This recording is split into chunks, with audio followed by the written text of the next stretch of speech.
In 1921, a young woman boarded a ship, headed for one of the most dangerous and unforgiving places on Earth.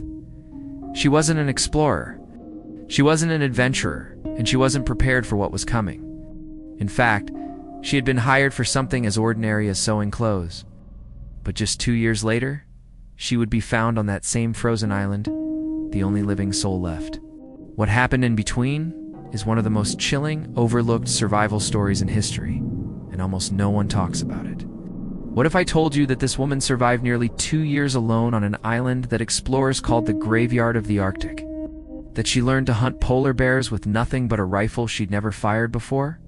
And that when rescuers finally found her, they couldn't believe what they were seeing? This is the story of Ada Blackjack, and trust me, you've never heard anything like it. Alright, let's set the scene here. We're talking about Wrangel Island, a chunk of frozen rock sitting about 90 miles north of Siberia. This place has a reputation, and it's not good. The locals called it the Island of Death. Previous expeditions? Yeah, they didn't end well. On September 9th, 1921, a small ship called the Silver Wave left Nome, Alaska. Its destination was this god-forsaken island that most sane people avoided like the plague. But here's the thing. This wasn't just some random adventure. This was politics, pure and simple. See, Britain was claiming Wrangel Island, but a Canadian explorer named Vilhjalmur Stephenson had other ideas. He wanted to claim it for Canada, or maybe even sell it to the United States. So he put together what he called the Wrangel Island Expedition. For young men, all in their early 20s, and one woman who was supposed to cook and sew for them. The plan? Simple. Stay on the island for a year, prove Canadian presence, collect some specimens, and come home heroes. What could go wrong, right? Now here's where our story gets interesting. That woman I mentioned, her name was Ada Blackjack Johnson, and she absolutely did not want to be there. Ada was 23 years old, barely 5 feet tall, and about as far from an Arctic explorer as you could imagine. She was an Inupiat seamstress from Alaska, a single mother trying to make ends meet. Her 8-year-old son Bennett had tuberculosis, and she desperately needed money for his medical treatment. When Stefansson's team approached her in Nome, they offered her $50 a month. That was serious money in 1921, especially for someone in Ada's situation. But get this, she tried to back out multiple times. She knew this was dangerous. She knew she wasn't qualified.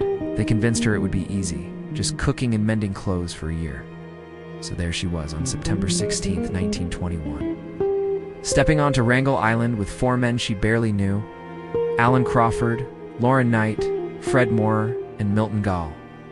None of them had serious Arctic experience. None of them understood what they were walking into. The first few months weren't terrible. The men hunted, Ada cooked and sewed, and they settled into a routine. They had supplies, they had shelter, and they had each other. But by spring 1922, things started going sideways. The supply ship that was supposed to come in summer 1922, it never showed up. Pack ice blocked the route, and their lifeline to civilization was cut. Suddenly, their 1-year adventure became something much more serious.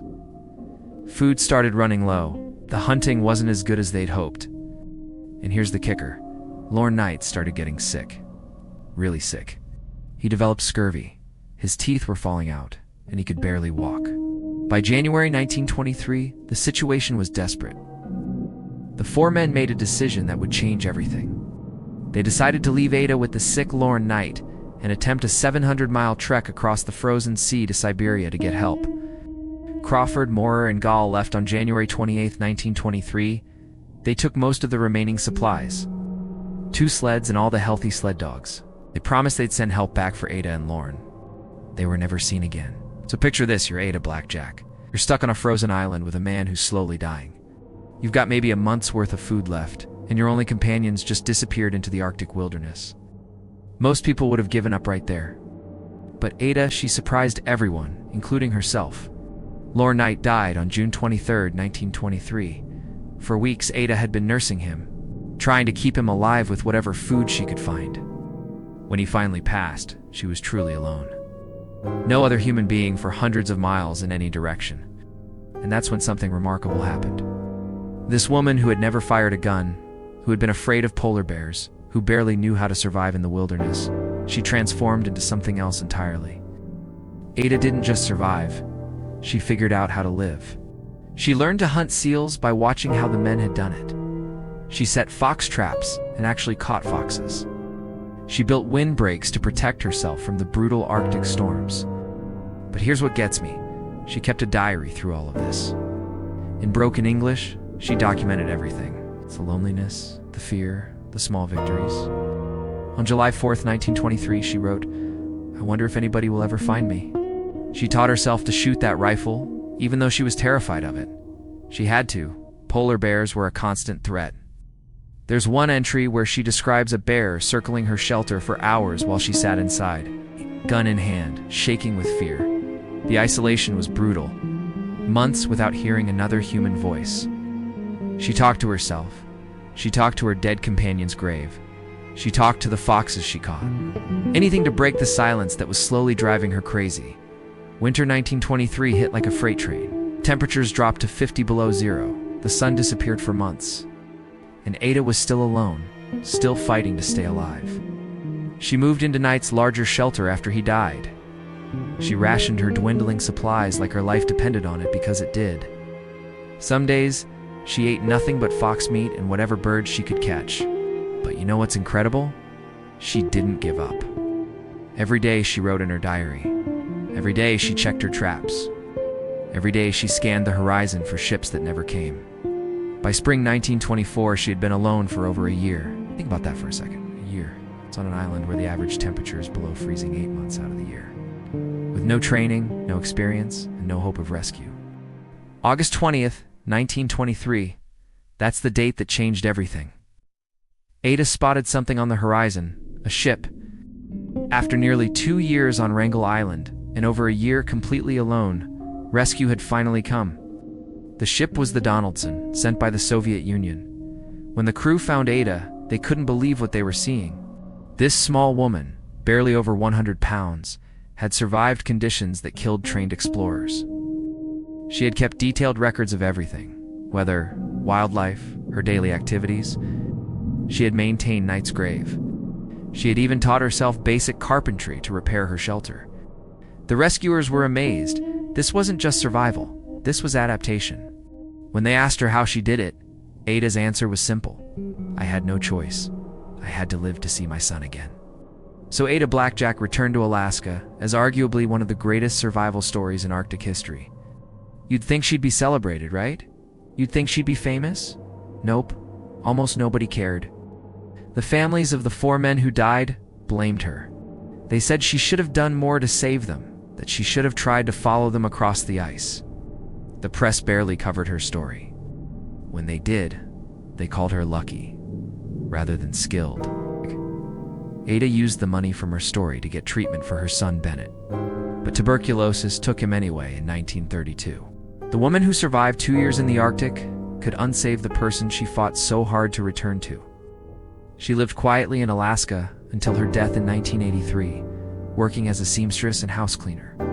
Most people never knew what she had accomplished. She rarely talked about Wrangel Island.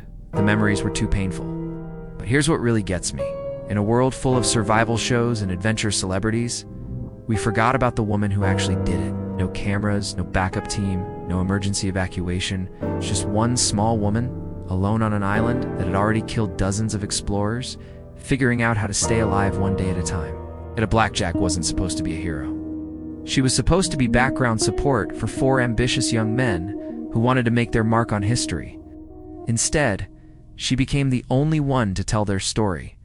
She survived 700 days on Wrangel Island, nearly 500 of those days completely alone. She learned skills that most people never master in a lifetime, and she did it under pressure that would break most of us in days. The next time someone tells you about survival stories, it's about human endurance, it's about what people are capable of when everything is on the line, remember Ada Blackjack. You remember the seamstress who became the forgotten woman of the Arctic? Because sometimes the most extraordinary stories belong to the most ordinary people. And sometimes the real heroes are the ones history decides to forget. If this story amazed you as much as it amazed me, hit that subscribe button and let me know in the comments. What would you have done in Ada's situation? Could you have survived what she survived? Till next time, Keep exploring the incredible stories that shaped our world. Thanks for watching.